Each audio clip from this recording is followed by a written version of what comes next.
네, 오늘도 예배에 나오신 성도님들을 주님의 이름으로 환영합니다.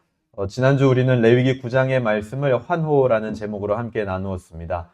기쁨은 근원적 욕구가 충족될 때 느낄 수 있는 감정이라고 말씀을 드렸죠. 하나님의 영광만이 우리의 근원적 욕구를 충족할 수 있습니다. 예수 그리스도를 통해 우리는 고난 속에서 그리고 또 우리의 일 속에서 하나님의 영광을 발견할 수 있게 되었습니다. 그 말은 우리가 어느 곳에서나 기뻐할 수 있게 되었다라는 거예요. 그래서 이 비밀을 알아야지만 범사에 기뻐하라, 이 말이 어떻게 가능한 것인지를 알 수 있게 되는 겁니다. 헛된 영광이 우리에게서부터 멀어져 가고 참된 영광을 누리며 기쁨을 누리는 한 주가 되셨나요? 오늘은 레위기 10장의 말씀을 제사를 실패하다라는 제목으로 함께 나누어 보도록 하겠습니다. 우리 한번 따라해 볼까요? 제사를 실패하다. 신은 나를 용서할 것이다. 그것이 그의 일이니까. 19세기 독일 시인이었던 하인리 하이네가 임종 직전에 남긴 말입니다. 뭐라고요?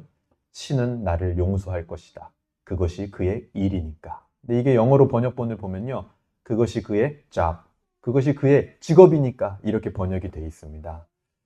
이 하이네라는 시인은 살아있을 때 하나님, 이 신을 엄청나게 비판한 사람이었습니다. 그런데 그런 사람도 죽음 앞에서는 종교를 찾았다라는 거죠. 자기를 용서해 줄. 그런데 하지만 그것마저도 오늘 우리가 이 한마디를 볼 때 뭘 느낍니까? 너무나 자기 중심적이라는 거예요. 신은 나를 용서할 것이다. 그것이 그의 일이니까.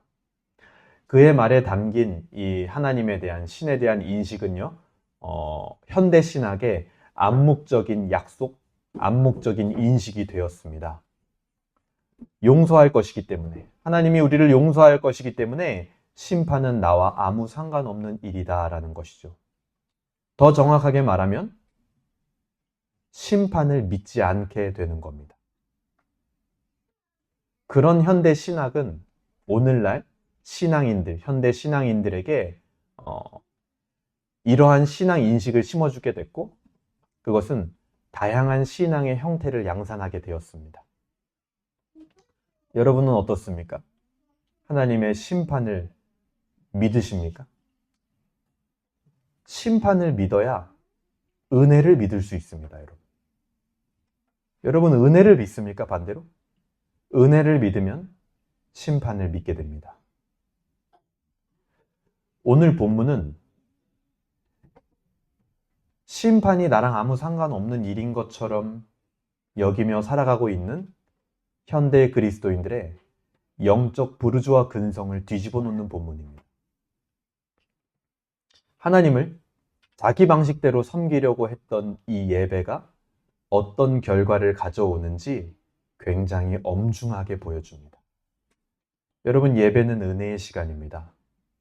하지만 동시에 하나님 앞에 서는 두려운 시간이기도 합니다.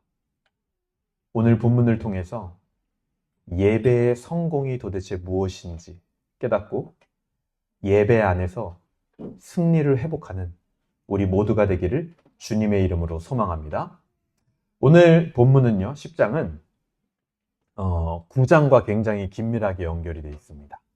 지난 시간에 9장의 내용상 주제는 처음으로 8장에서 제사장이 세워지고 그 제사장들의 일이었던 제단에서 제사를 드리는 일, 그래서 그 제단을 가동하는 가동식이 지난주 9장에서 나왔습니다.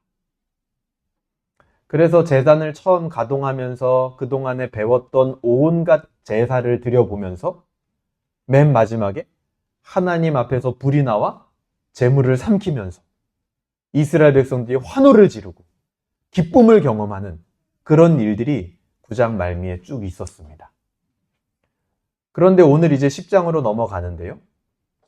이 9장과 10장은 구체적인 시간에 대한 언급을 하지를 않습니다. 제 말이 무슨 말이냐면 9장에서 그렇게 처음 제사를 드리게 되고 제단을 가동하게 되고 오늘 10장에서 나답과 아비후가 다른 불을 하나님 앞에 드리면서 죽게 되는 그 일, 이 두 가지 사건 중에, 이 두 가지 사건 가운데 시간의 격차가 크다라고 이야기를 하지 않고 있다라는 거예요. 오늘 이 10장 1절을 이야기를 읽어보면 하나님 앞에서 불이 나와서 제물을 삼켰다. 그래서 이스라엘 백성들이 환호를 질렀다. 이게 9장 마지막에 나오고 오늘 그냥 바로 10장 1절이 이어져요. 며칠 뒤에 혹은 하루 뒤에 이런 말이 없고 그냥 바로 나답과 아비후의 이야기가 시작됩니다. 그리고 똑같이 그들도 제사를 드리고 있어요. 그런 점들을 고려해 볼 때 9장과 10장의 사건은 동일한 날 혹은 거의 인접한 날, 그러니까 어떤 시간의 텀 없이 바로 일어난 일로 볼 수 있는 겁니다. 성막 뜰에서 9장에서는 성막 뜰에서 제단에서 제사를 드리게 되고 그 뜰에서 드리는 제단에서 드리는 제사가 끝나고 나서 이제 무슨 제사가 남았냐면 내 성소 안에 들어가면 거기 분향단이 있단 말이에요. 그 분향단에서 향을 피우는 그 제사, 분향제사라고 하거든요. 그 분향제사는 아직 남아있는 상태예요. 제단에서 드리는 제사는 잘 끝났어요. 근데 그 분향제사를 드릴 때 일어났던 일로 볼 수 있는 겁니다. 그러니까 동일한 날 일어났겠죠. 자, 1절입니다. 아론의 아들 나답과 아비후가 각기 향로를 가져다가 여호와께서 명령하시지 아니한 다른 불을 담아 여호와 앞에 분향하였더니 아론에게는요 네 아들이 있었습니다. 이 네 아들의 직책은 다 제사장이죠. 제사장. 아론이 대제사장이고 아론의 아들들이 제사장이었으니까요. 이름은 나답, 아비후, 엘르아살, 이다말 이 순서예요. 그런데 그 중에서 첫째와 둘째였던 나답과 아비후가 지금 1절을 보면 굉장히 주도적으로 분향 제사를 드리고 있는 겁니다. 뭐라고 나와요? 각기 향로를 가져다가. 이건 지금 굉장히 주도적인 거예요. 자기가 향로를 딱 각기 가져다가 무언가 하려고 하고 있는 거죠. 앞에서 9장에서부터 쭉 제사를 드리기 시작하면서 여기 10장 1절 이 부분까지 각기 향로를 가져간 부분까지 여기까지는요 아무 문제가 없었어요. 문제가 없는 정도가 아니라 기쁨으로 가득한 분위기입니다. 지금 제사를 성공하면서 하나님이 그걸 받아주시면서 영광을 보면서 환호성을 지르면서 너무 좋았어요. 이스라엘의 분위기는. 그런데 이 1절 후반부 딱 한 문장으로 이 모든 분위기가 다 깨집니다. 여호와께서 명령하시지 아니하신 다른 불. 이 한 문장으로 모든 분위기가 다 깨지는 거예요. 내 성소 안에 분향제사를 드릴 때 쓰는 불은요 어디서 가져와야 되냐면 제단에서 가져오게 되어 있습니다. 그게 하나님의 명령이고 말씀이고 규례였습니다.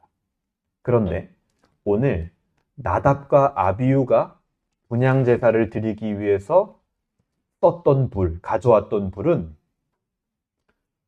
정체불명의 다른 불이었다라는 거예요. 그러니까 제단에서 가져온 게 아니었던 거예요. 그것을 하나님 앞에 드린 겁니다.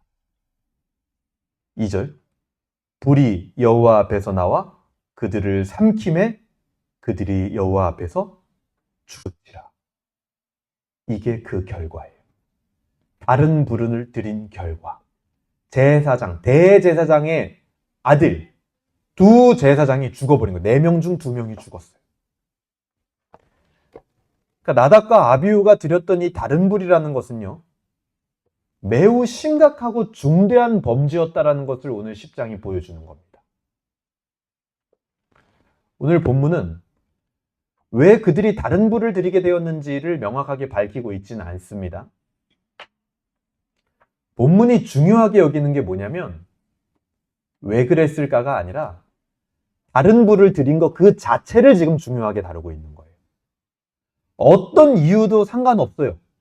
어떤 이유였든지 말씀에서 벗어났다라는 겁니다. 그래서 우리가 여러 가지 가정을 해볼 수 있습니다. 왜 다른 불을 드렸을까? 첫 번째 제가 생각해 봤을 때는 어떤 가능성이 있냐면 무지했을 수도 있습니다. 왜냐하면 지금 내 성소 안에 들어가 본 제사장은 누구밖에 없습니까? 아론밖에 없어요. 모세가 아론을 데리고 9장에서 들어갔었잖아요. 처음으로. 근데 거기서 뭐 했는지 그때 안 나왔죠. 그래서 우리가 하나님이 영광이 나타나게 해달라고 기도했을 것이다 그렇게 추측해 봤잖아요. 아론이 와서 이제 제사장들에게 그걸 가르쳐줘야 됐겠죠. 가르쳐줬겠죠. 그리고 근데 이제 처음 그런 일들이 진행되다 보니까 이 아론의 아들들 입장에서는 안에 들어가서 뭘 해야 되는지 어떻게 진행해야 되는지에 대해서 무지했을 수도 있어요. 그래서 반드시 제사를 집례를 할 때는 누구의 집례 아래에서? 대제사장의 집례 아래에서 해야 되는 거예요. 무지해서 다른 불을 드렸을 수도 있습니다. 두 번째 가능성은 제가 봤을 때는 좀 성급했을 수 있겠다. 아까 말한 것처럼 대제사장의 집례 아래에서 했으면 문제 없었을 겁니다. 근데 제단에서 막 신나는 일이 있고 기다렸다가 대제사장의 지도하에 분향제사를 드려야 되는데 쉽게 말해서 그거를 못 기다린 거예요. 그래서 각기 향로를 가져다가 자기들이 마음대로 해버린 겁니다. 그래서 문제가 생겼다라고 볼 수도 있겠죠. 또 마지막 세 번째는 오늘 본문 뒷부분 구절에 보면 앞으로는 제사장들이 성막에 들어갈 때, 회막에 들어갈 때 포도주나 독주를 마시고 들어가지 못하게 해라. 이런 말이 나와요, 하나님이. 그래서 술 취했었구나. 이 회막에 들어갈 때. 그거를 또 하나의 가능성으로 볼 수도 있는 거예요. 근데 이것도요, 이제 유대 주석가들 중에 그렇게 해석하는 분들이 많은데 명확한 건 아닙니다. 왜냐하면 나답과 아비후가 술 마셨다라는 근거가 다른 데서 안 나온단 말이에요. 그냥 그 뒤에 하나님이 그렇게 말씀하셨을 뿐이지. 어쨌든 중요한 거는 무지해서 그랬든지 성급해서 그랬든지 술 마셔서 다른 불을 드렸던 것이든지 오늘 본문은 뭘 말하고 있냐면 말씀에서 벗어난 것 자체가 문제다. 말씀에서 벗어난 그것 자체가 가장 적극적이고 중대한 불순종을 낳게 했다라는 겁니다. 민수기 3장 4절에 보면요, 이 나답과 아비후가 자식이 없이 죽었다 이렇게 얘기합니다. 다른 불을 들이다 죽었는데 이들에겐 자식이 없었다라고 얘기를 해요. 여러분 생각해보죠. 아론에게는 4명의 아들이 있었어요. 근데 그들 중 2이 죽었습니다. 근데 그 죽은 그들이 자식도 없었어요. 제사장이 몇 명 남았어요? 순식간에 지금 급격하게 제사장 가문이 기울게 된 거예요. 그만큼 이 죄는요, 굉장히 무겁고 중대한 죄였다라는 겁니다. 하나님이 그냥 넘어갈 수 없는 죄였다라는 거예요. 제사장이 하나님의 영광이 나타나는 그 제사를 가볍게 여긴 죄. 그 죄 앞에서는 제사장이라는 타이틀도요, 아무 힘을 발휘하지 못했습니다. 여러분, 예배라는 게 무엇입니까? 이 구약에서 이스라엘 백성들이 드리는 제사의 정신을 그대로 이어받아서 훨씬 더 큰 의미로서 우리는 예배를 드리고 있는 거 아닙니까? 여러분, 예배라는 거, 예배의 성공이라는 것도 마찬가지입니다. 다른 불을 들여서는 안 된다는 거예요. 예배의 성공이란 내 느낌이나 내 기준이 아니라 하나님의 명령, 하나님의 말씀에 순종하는 것이 기본이다라는 것을 여러분 기억해야 됩니다. 제가 여러분들에게 여러 번 말씀드렸습니다. 종교개혁자들이 이 예배의 정신을 어떻게 뒤집어 놓았느냐? 로마 카톨릭에서 인간 중심적 예배를 드리다가 예배조차도 우리는 하나님 중심으로 드려야 된다. 그래서 하나님의 서비스를 누리는 것이다. 하나님의 서비스를 누린다라는 개념은 하나님이 준비한 은혜를 인간이 받는다, 누린다라는 개념도 있지만 하나님의 그 서비스 안에는 하나님의 명령도 포함되어 있는 겁니다. 그래서 그 명령을 듣고 순종하는 것, 그것도 하나님의 서비스를 누린다라는 개념 안에 포함이 되어 있는 거예요. 예배의 성공은 절대로 내 느낌이나 내가 가진 기준으로 되는 게 아닙니다. 하나님의 말씀, 하나님의 명령에 순종하는 것이 가장 기본이다라는 거예요. 3절 보세요. 모세가 아론에게 이르되 이는 여호와의 말씀이라 이르기를 나는 나를 가까이 하는 자 중에서 내 거룩함을 나타내겠고 온 백성 앞에서 내 영광을 나타내리라 하셨느니라. 아론이 잠잠하니. 이 말을 쉽게 말하면 이겁니다. 사람은 하나님을 가까이 하면 할수록 하나님의 거룩하심과 영광을 그만큼 더 조심스러워해야 된다. 더 주의해야 된다. 왜요? 하나님이 그렇게 하기 원하시니까요. 즉, 이 말이 나오는 이유는 뭡니까? 나답과 아비후가 그러지 못했다라는 거예요. 하나님의 거룩함과 영광을 나타내지 못하고 무언가 오만하게 행했다라는 겁니다. 그만큼 하나님을 가까이 섬기는 제사장은 달라야 했습니다. 기준이 달라야 되는 거예요. 하나님은요, 계속 이스라엘 백성들에게도 그런 것을 요구하십니다. 이스라엘은요, 민족으로서도 다른 기준을 가지라고 하나님이 얘기를 해요. 아모스서에서 하나님이 심판이 이 세상에 임하는데 이방 민족들에게 임하는 기준은요, 도덕적인 범죄에 관한 것들입니다. 누가 봐도 다 죄인 것들, 그런 것들에 대하여 하나님이 너희를 심판할 것이다 이렇게 얘기를 해요. 그런데 유다와 이스라엘에게 하는 심판의 기준은 달라요. 도덕적인 범죄가 아니라 너희가 하나님의 말씀을 지키지 않은 그 죄, 율법을 지키지 않은 죄로 너희는 벌을 받게 될 것이다. 기준이 다른 거예요. 우리 신앙의 기준은 무엇입니까, 여러분? 우리가 이 제사의 정신을 담고 있다라고 하는 예배를 대하는 기준은 무엇입니까, 여러분? 종교개혁자 존 칼빈은 이렇게 얘기를 했습니다. 오늘 본문을 보면서 예배가 얼마나 거룩한 것인지 우리가 알기만 한다면 오늘 이 형벌이 가혹하다라고 기분 상할 일은 아무도 없을 것이다. 예배가 얼마나 거룩한 건지 알기만 하면 어떻게 하나님이 그래도 제사를 드리다가 그 잘못했다고 사람을 죽이냐? 진짜 이거 좀 이상하다. 그렇게 기분 상할 일은 없을 거라는 거예요. 뭘 알면? 예배가 얼마나 거룩한 건지 알기만 하면. 이 예배가 우리에게 어떻게 주어진 것인지를 알기만 하면 우리가 예배를 대하는 기준은요, 분명히 달라질 거라는 겁니다. 그리고 나서 4절에서 7절은요, 지금 이 벌어진 일들을 수습하는 장면이 나옵니다. 여러분 상상해보죠. 내 성소 안에서요, 지금 다른 불을 들이다가 불이 그들을 삼켜서 죽었어요. 그래서 이게 궁금하더라고요. 불이 그들을 삼켰다. 전신 화상을 입은 건가? 불타서 아예 소각돼 버렸나? 그런 건 아닌 것 같아요. 왜냐면 이 두 나답과 아비후, 두 아론의 아들의 시체가요, 그대로 형체를 유지하고 있습니다. 옷도 그대로 있어요. 그러니까 이 불이 그들을 삼켰다라는 거는 실제적인 불로 그들을 쳤다라는 말도 될 수 있습니다. 근데 하나님이 어떤 방식으로든 그들을 심판한 거예요. 생명을 앗아간 겁니다. 그래서 이 두 아들이 죽고 시체가 그 내성소 안에 그냥 엎드려져 있을 거 아니에요.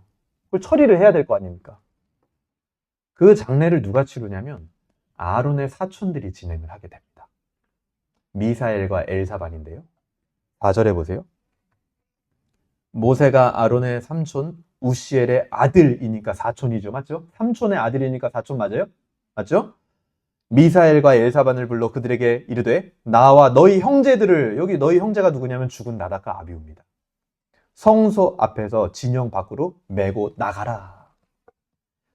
죽은 두 사람의 시체는요, 진영 밖에서 장사됩니다. 제사를 드릴 때, 제물을 하나님 앞에 바칠 때 진영 밖에다가 처리하는 제물의 부분이 있어요. 그게 어느 부분인 줄 아십니까? 가장 쓸데없는 부분, 가장 더러운 부분은 진영 밖에서 처리해라 이렇게 얘기합니다. 지금 나답과 아비후의 시체는요, 제물의 제일 쓸데없는 부분을 처리하는 방식과 같은 방식으로 취급되고 있는 거예요. 그리고 5절 보세요. 그들이 나와 모세의 말대로 그들을 옷 입은 채 진영 밖으로 내어내니. 옷 입은 채로. 그들이 입었던 옷이 뭘까요? 제사장의 제사 의복을 입고 있었겠죠. 옷 입은 채로요, 진영 밖에서 매장됩니다. 그들이 입었던 제사장의 옷은요, 원래 거룩한 옷이었고요, 고귀한 옷이었단 말이에요. 근데 이제는 무슨 옷이 돼버렸어요? 아주 수치스러운 수의가 되는 거예요. 죽을 때 입는. 아주 수치스러운 옷이 돼버렸습니다. 6절 보세요. 모세가 아론과 그의 아들 엘르아살과 이다말에게 이르되, 남은 두 아들인 거죠, 얘네가. 너희는 머리를 풀거나 옷을 찢지 말라.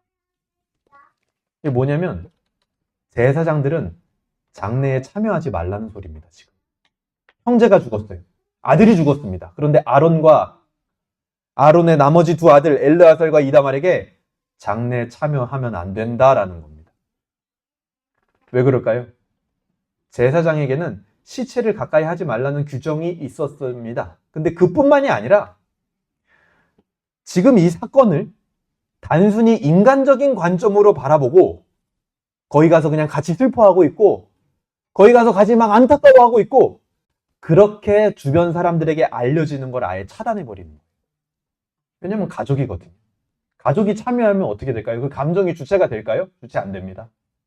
그런데 만약에 거기서 막 울고 슬퍼하고 그러고 있으면 사람들에게 어떻게 보일까요? 이 사건이 그냥 인간적인 일로 보여져 버리는 거예요. 그러면 안 된다라는 거예요, 하나님. 그만큼 이 사건은 가벼운 사건이 아닌 겁니다. 제사를 대하는 하나님의 관점은요, 지금 매우 심각하고 무거운 거예요. 그래서 제사장들은 장례에 참여하지도 못하게 하는 겁니다. 그런데 다만 6절 뒷부분에 보면 오직 너희 형제 이스라엘 온 족속은 여호와께서 치신 불로 말미암아 슬퍼할 것이니라. 이건 뭐냐면 온 회중들은 장례에 참석해서 슬퍼해도 된다 이렇게 말씀하시는 거예요. 회중들에게는 왜 그렇게 했을까요? 이 처벌과 이 사건에 대해서 쉽게 잊지 않도록 하는 겁니다. 철저하게 제사가 제대로 진행되는 것, 제사가 성공하는 게 얼마나 중요한 일인지에 대한 중요성을 이스라엘 온 회중에게 하나님은 교육하고 싶으신 거예요. 그래서 온 회중은 장례에 참석해도 돼. 근데 하지만 제사장들은 참여하면 안 돼. 왜? 너희들이 참여해서 거기서 울고 있으면 이거는 인간적인 관점으로 이 사건을 바라보게 될 거기 때문에 구별을 두고 이 사건을 수습해 나가는 겁니다.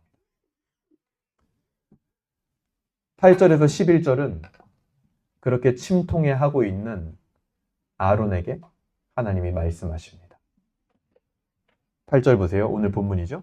여호와께서 아론에게 말씀하여 이르시되 너와 내 자손들이 회막에 들어갈 때에는 포도주나 독주를 마시지 말라.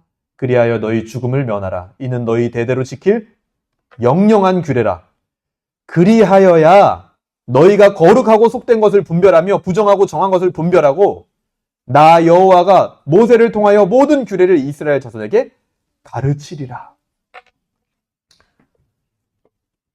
그래서 이제 나답과 아비후가 술을 마시고 제사를 집례했던 거 아니냐 이렇게 추측을 하는 거거든요.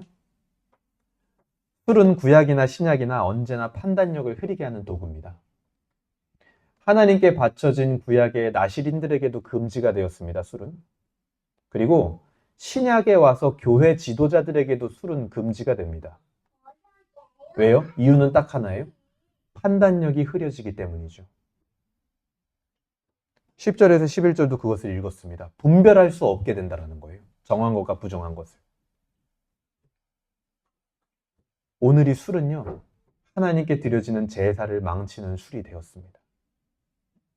공동체를 바르게 이끌지 못하게 하는 술인 거예요. 여러분, 우리에게도 똑같습니다. 나의 예배를 성공해야 되는데, 예배의 성공과 멀어지게 하는 술 같은 것들이 있다란 말이에요. 내가 직접 술을 안 마셔도. 그것은 주로 육신적인 쾌락입니다. 술이 그러하듯이. 여러분, 육신적인 일을 사모하는 사람은 영적인 일과는 점점 멀어질 수밖에 없습니다. 기억하세요.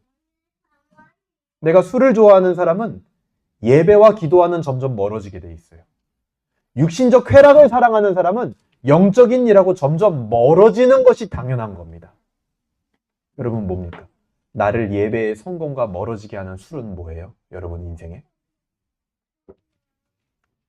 그리고 나서 12절부터 20절 마지막 절까지는 다시 한번 모세와 아론이 철저하게 제사 규례를 신경 쓰는 장면이 나옵니다. 12절 볼까요? 모세가 아론과 그 남은 아들 엘르아살에게와 이다말에게 이르되 여호와께 드린 화제물 중 소재에 남은 것은 지극히 거룩하니 너희는 그것을 취하여 누룩을 넣지 말고 제단 곁에서 먹되. 제사 규례를 더 신경 쓰는 거예요. 이렇게 제사 규례를 더 신경 썼던 이유는 딱 한 가지입니다. 13절 보세요. 이는 여호와의 화제물 중 내 소득과 내 아들들의 소득인즉 너희는 그것을 거룩한 곳에서 먹어라. 내가 명령을 받았느니라. 이유가 다른 게 없어요. 이게 무슨 이런 의미가 있어서 저런 의미가 있어서가 아니라 그냥 모세에겐 딱 하나입니다. 하나님이 명령하신 거니까 그렇게 해야 돼. 우리가 예배해야 되는 이유도 뭡니까? 하나님의 명령이에요. 그게 인간을 만드신 목적입니다. 그래서 우리는 예배에 성공해야 되는 거예요. 나의 어떠함을 위해서가 아니라 그냥 명령입니다, 그거는. 그런데 그 명령에 의해서 제사 규례를 다시 점검하고 있는데 그 과정에서 어떤 일이 또 벌어지냐면 16절 보세요. 모세가 속죄제 드린 염소를 찾은즉 이미 불산났는지라. 그가 아론의 남은 아들 엘르아살과 이다말에게 노하여 이르되. 이게 왜 그러냐면 무슨 일이냐면요. 속죄제를 드리고 나면 태워서 하나님 앞에 올려드려야 되는 부분이 있고 남겨서 먹어야 되는 부분에 규례가 있었습니다. 그런데 지금 왜 문제냐면 먹어야 할 부분까지 다 태워버렸다라는 거예요. 이게 지금 규례를 어긴 거예요. 그런데 그걸 누가 했다라고 지금 오늘 16절이 얘기합니까? 아론의 남은 두 아들. 이게 지금 얼마나 심각한 일이에요. 4명 중에 2명 벌써 죽었어요. 근데 나머지 2명이 지금 또 규례를 어기는 짓을 하고 있었던 거예요. 그러니까 모세 입장에서는 이게 얼마나 화나고 무서운 일입니까, 사실은. 그래서 17절에 보면요, 모세가요, 이 속죄제물은 지극히 거룩하거늘 너희가 어찌하여 거룩한 것을 먹지 아니하였느냐. 이거를 너희가 먹어야 회중의 죄가 사라지고 회중의 죄를 너희가 감당한다는 의미가 이 규례 안에 있었던 거다. 근데 왜 그렇게 했느냐? 막 모세가 분노해서 얘기를 하는 거예요. 그때 아론이 등장을 하는데요. 19절 보세요. 아론이 모세에게 이르되 오늘 그들이 그 속죄제와 번제를 여호와께 드렸어도 이런 일이 내게 임하였거늘 오늘 내가 속죄제물을 먹었더라면 여호와께서 어찌 좋게 여기셨으리요? 이렇게 설명을 하는 거예요. 제가 설명해 드릴게요. 아론이 지금 이게 무슨 얘기냐면 속죄제물을 먹어야 될 것까지 다 태우면 어떡하냐? 너네도 죽으려고 그래? 모세가 이렇게 지금 말하고 있는 거예요. 큰일 났다 지금. 규례를 왜 어겼냐? 아론이 말한 건 뭐냐면 이렇게 한 건 제가 지금 상황을 감안해서 이렇게 한 겁니다. 아무리 우리가 제사를 드렸어도 나답과 아비후가 죽은 이런 심각한 죄가 하나님 앞에 나타났는데 그 두 제사장이 죽었는데 우리가 따로 모여서 거룩한 음식을 먹는 것, 그게 과연 하나님이 좋게 보실까요? 이건 뭡니까? 단순히 규례를 어긴 게 문제가 아니라 지금 아론은요, 굉장히 하나님을 두려워하고 하나님 앞에 조심스러운 마음을 가지고 있는 거예요. 그러니까 하나님이 저렇게 진노하고 분노하고 심각한 일이 발생을 했는데 우리끼리 모여가지고 규례랍시고 거룩한 제물이랍시고 그거를 먹고 있는 게 하나님 앞에 나는 옳지 않다라고 생각을 했습니다. 이건요, 똑같이 나답과 아비후가 규례를 어긴 거, 아론이 지금 속죄제물을 그냥 태워버린 거, 둘 다 규례를 어긴 건 똑같아요. 그런데 다른 결과가 나옵니다. 20절 보세요. 모세가 그 말을 듣고 좋게 여겼더라. 여러분, 제사의 성공, 핵심이 여기에 있는 겁니다. 다른 어떤 멋진 불, 어떤 값진 거, 어떤 내 정성과 어떤 나의 순수함, 이런 것들은요, 제사의 성공 요건이 아니에요. 오직 한 가지. 그 중심에 말씀으로 인한 질서가 있느냐, 하나님의 명령에 따른 제사이냐, 다른 말로 하면 하나님을요, 제사의 중심으로 볼 뿐만 아니라 제사의 주인으로 보느냐예요. 아론은 비록 규례를 지금 어긴 겁니다, 형식적으로는. 근데 하지만 그 마음의 중심에 하나님을 제사의 주인으로 보고 있는 거예요. 그렇기 때문에 너무 조심스러운 마음으로, 하나님을 두려워하는 마음으로 속죄제 제물을 우리끼리 먹지 않고 하나님 앞에 태워드렸다라고 얘기를 한 겁니다. 그리고 그것을 모세는 좋게 여겼다라는 거죠. 그 마음의 중심, 그것이 바로 제사의 성공의 핵심인 겁니다. 오늘 본문의 전반적인 분위기는요, 굉장히 어둡습니다. 근데 하지만 이 안에서 우리가 꼭 봐야 되는 게 있는데요. 그것은 바로 이 상황들이 진행되면서 모세와 아론이 어떤 행동을 취했느냐, 그들의 태도입니다. 모세는 이런 급박한 상황 속에서도 정신을 차리고 있는 유일한 인물이에요. 3절로 다시 가볼까요? 모세가 아론에게 이르되, 이건요, 나답과 아비후가 죽고 나서 바로 벌어진 일이에요. 모세가 아론에게 이르되 이는 여호와의 말씀이라. 모세는요 지금 두 아들이 죽은 아론을 하나님의 말씀으로 얼른 다독이고 있는 겁니다.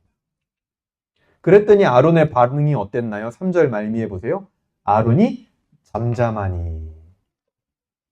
아론에게 이 일은요 가슴 찢어지는 일입니다. 두 아들로 인해서 제사가 실패했을 뿐만 아니라 그 두 아들이 죄로 말미암아 죽게 되었단 말이에요. 근데 그때 아론은 어떻게 했다고요? 하나님의 말씀 앞에 그 슬픔 가운데 잠잠했습니다. 그 아론 안에 불평이 없었을까요? 있었을 겁니다. 그런데 그 불평보다 하나님에게 순복하기를 택한 거예요, 아론. 자기의 아들들을 하나님보다 더 영화로운 존재로 여기지 않았다라는 겁니다. 자기 집의 명성이나 아들들을 위해서 하나님의 이름이나 하나님의 일들이 비난받거나 경멸되지 않도록 했다라는 거예요. 그리고 모세와 아론은 자기들에게 가장 우선된 일들을 그냥 진행합니다. 자기중심적인 슬픔과 격정에 빠져 있었던 게 아니에요. 그들은 오히려 자기 감정보다도 하나님께서 느끼실 감정, 하나님의 슬픔, 하나님의 거룩한 분노를 알았던 사람들인 겁니다. 그래서 7절을 보세요. 여호와의 관유가 너희에게 있은즉 너희는 회막문에 나가지 말라. 그리하면 죽음을 면하리라. 그들이 모세의 말대로 하니라. 회막문 밖으로 나가지 않고 모세와 아론은요 다시 제사를 점검하고 돌보았던 것입니다. 아까도 말씀드렸죠. 마지막 부분에 속죄 제물을 먹지 않고 태운 것은 규례를 어긴 것입니다. 그런데 그건 좋게 여겨지죠? 모세에게만 좋게 여겨진 걸까요? 아닙니다. 하나님께도 좋게 여겨졌을 겁니다. 다른 불을 드린 것이나 제물을 먹지 않고 태운 것이나 모두 규례를 어긴 거예요. 그러나 결론은 달랐죠.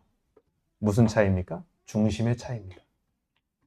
말씀 앞에 잠잠히 자신의 자리를 지키고 제사를 수행했던 그 아론의 중심, 그것이 하나님 앞에 상달되는 것이고 이 결과의 차이를 만들게 되는 겁니다. 이런 아론과 모세의 가슴 아픈 순종은 깨졌던 명령과 순종의 패턴을 다시 한번 되살리게 됩니다. 이 앞에 레위기에서 계속 나타났던 패턴이 하나님은 명령하시고 이스라엘 백성들은 순종하시고 명령하시고 순종하고 명령하고 순종하고 그러면서 하나님의 영광이 그 안에서 나온 거였거든요. 근데 지금 여기서 처음으로 깨진 거예요. 명령했는데 다른 불을 들여버려. 불순종.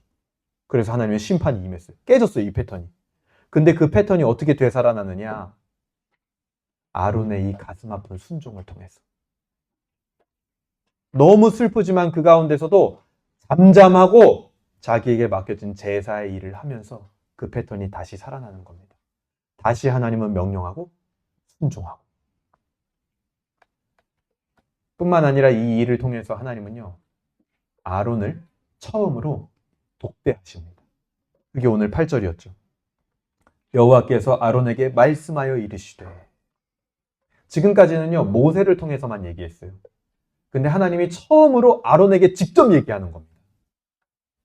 이제 그 아론이 이스라엘의 제사를 성공적으로 이스라엘 역사 내내 이끌게 될 겁니다. 레위기 9장에서는 제사의 엄청난 영광스러운 성공을 보여줬습니다. 오늘 레위기 10장에서의 모습은 어땠습니까? 제사의 엄청난 실패를 보여줬어요. 이 두 가지를 대조하면서 오늘 본문은 우리에게 질문하고 있는 겁니다. 여러분들의 예배는 성공하고 있습니까? 여러분 어때요? 여러분 스스로에게 질문해 보세요. 여러분의 예배는요, 성공하고 있습니까? 오늘 본문과 같은 이 심판을 믿는다면 예배의 성공이 얼마나 우리에게 중요한지 생각을 해보게 될 겁니다. 왜요? 제사를 실패해도 죽었어요. 근데 예배를 실패하면 어떻게 될까요? 예배는요, 제사와는 비교할 수 없는 겁니다. 예배의 성공이라는 것은 우리 인생에 더 이상 선택의 문제가 아니에요, 여러분. 여러분 어때요? 다시 질문 드릴게요. 예배에 성공하고 있습니까, 여러분은? 그래서 우리가 많이 들어봤죠. 예배에 성공해야 된다. 예배에 승리해야 된다. 이런 말들이요. 나오게 되는 거예요. 근데 하지만 거기서도 또 문제는 발생합니다. 예배의 승리와 성공을 강조하다가 율법적인 결론으로 가는 경우가 되게 많아요, 여러분. 예배의 중심은 둘째가 돼버리고 예배드리는 행위가 결정적인 성공과 승리의 조건이 돼버리는 거예요. 하지만 우린 다 알죠? 예배 출석이 예배의 성공과 때로는 무관하다는 걸 우리는 다 압니다. 예배의 성공을 위해서 율법적이고 의지적인 결론을 내는 것은 어쩌면 하나님 앞에 올바르지 않은 다른 부를 드리는 것과 똑같은 거예요. 내 의지로 지금 예배를 성공해 보려고 하는 거니까요. 율법적으로 내가 뭔가 예배를 성공해 보려고 하는 거니까요. 여러분, 오늘 본문에서 나온 제사의 실패도요, 율법이 주어진 지 얼마 안 돼서 벌어진 일입니다. 그 말은 뭡니까? 제사의 성공이 율법으로 되는 게 아니라는 거예요. 제사의 성공을 율법으로 해보려고 했는데 실패했어요, 지금. 여러분, 제사도 그럴진데 예배는 어떻겠습니까? 예배의 성공은 결코 의지나 우리의 어떤 규칙을 세움, 이런 율법, 이런 것들로는 불가능하다라는 겁니다. 여러분, 백날 내가 예배 진짜 잘 드려봐야지, 오늘은 내가 정말 기필코 성공해야지 막 의지를 다지고 막 규칙을 막 내가 세웠어요. 예배 성공하기 위해서 내가 이렇게 하고 저렇게 하고 이렇게 하고 이렇게 해야지. 얼마 못 가서 여러분 깨집니다. 그리고 그렇게 한다고 한들 그것이 여러분의 예배를 성공시키는 게 아니에요, 절대로. 여러분, 우리는 어느 쪽으로 가나 나답과 아비후 같이 다른 불을 드리는 방향으로 밖에 갈 수가 없게 되는 겁니다. 하나님이 주인이 되지 않은 예배, 우리의 무지와 우리의 성급함과 우리의 어떤 육적인 욕망, 때로는 우리의 율법적 의지, 내 감정, 내 느낌, 내 시간, 내 열심을 기준으로 드리는 이 예배가 나답과 아비후가 드린 다른 불과 무슨 차이가 있냐는 거예요. 여러분, 지금 어떤 기준으로 예배를 지금 드리고 계시냐고요? 지금 무슨 마음으로 지금 여기 예배에 지금 앉아 있냐는 거예요. 뭘 기준으로 지금? 그 기준으로 여러분 예배에 성공할 수 있다라고 정말 믿으십니까? 그게 나답과 아비후가 드린 다른 불하고 어떤 차이가 있냐는 거예요, 지금. 이런 예배는 사실 하나님으로부터 나온 영광스러운 불이 아니라 꺼져가는 심지 같은 힘없고 실패하는 예배로 가는 지름길입니다. 하나님이 주인이 되는 예배. 질문 드릴게요. 그게 뭡니까? 아니, 자, 앞에 보세요. 하나님이 주인이 되는 예배에 대해서 내가 말을 할 수 없는데 그런 예배를 드릴 수 있나요? 무지한 거죠, 우리가. 나답과 아비후의 무지는 제사의 실패를 낳았습니다. 우리의 무지도 예배의 실패를 낳을 수 있는 거예요. 그들의 무지는 죄고 우리의 무지는 안전하다? 어디 그런 보장이 어디 있습니까? 예수님은요, 무지도 죄라고 했어요. 십자가에서 뭐라고 하셨습니까? 저들이 하는 것을 알지 못합니다. 저들의 죄를 용서하여 주시옵소서. 여러분, 무지도 죄입니다. 하나님이 주인이 된 예배가 뭐냐? 몰라. 죄예요. 그 예배는 지금 실패하고 있었던 예배예요. 그런 상태로 드리는 예배는.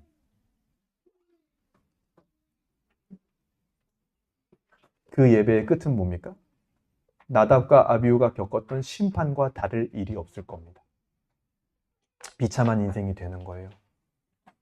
그런데 우리가 그런 예배를 반복하고 있는데도 아무렇지 않은 이유가 뭐냐? 맨 처음에 말씀드렸던 대로 심판을 안 믿고 있는 거예요, 알고 봤더니. 이거는 그냥 구약에서나 나온 일이지 뭐 오늘날 무슨 이런 일이 있어. 그러니까 심판을 안 믿고 있는 거예요. 심판을 안 믿는다는 건 뭐냐? 심판을 안 믿는 상태는요, 은혜도 믿을 수 없습니다, 여러분. 은혜를 믿으면 반드시 심판을 믿어요. 지금 그게 우리가 처한 상황입니다. 그래서 우리의 예배는 필연적으로 실패할 수밖에 없는 겁니다. 오늘 본문에서 이 실패한 제사가 여러분 어떻게 복구가 됩니까? 아까 쭉 봤죠?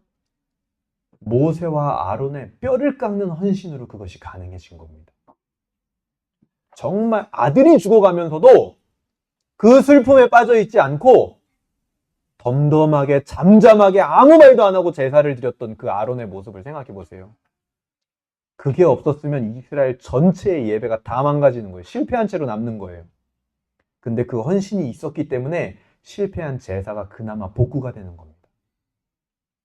여기서 우리는 실패한 예배를 드리는 우리의 소망을 발견하게 되는 거예요. 이스라엘에게 모세와 아론이 있었듯이 우리에겐 바로 주님, 예수님이 계시는 겁니다. 우리 예배의 성공은 그래서 바로 예수님으로부터 시작이 되는 거예요.